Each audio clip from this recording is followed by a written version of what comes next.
Budgeting is an extremely important event. Unfortunately, we are not taught this in any course, high school, or even college, unless we go seek this type of advice.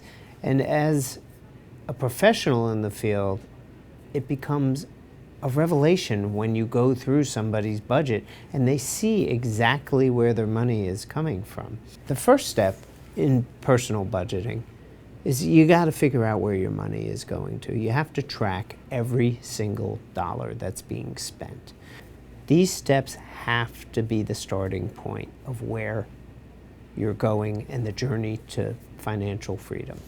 Step 2, we have to go figure out the categories in which you're spending your money. Is it food? Is it entertainment? Is it housing? Automobiles? What are you spending your money for? Determines the path that you will take. Step 3 is adding up all your income, because you can have a lot of expenses, but if you don't have the income to pay for it, you're in serious trouble. The average person can reduce their actual household expenditures by 15% and not realize it and not feel the effect of cutting back.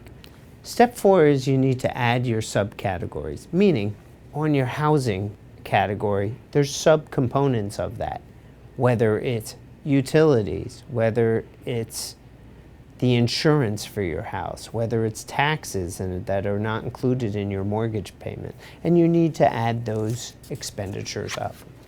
Step 5 is to figure out your essential expenses. In most cases, essential expenses are your housing, your automobile expenses or transportation expenses, your food, and additionally, utilities may come into that.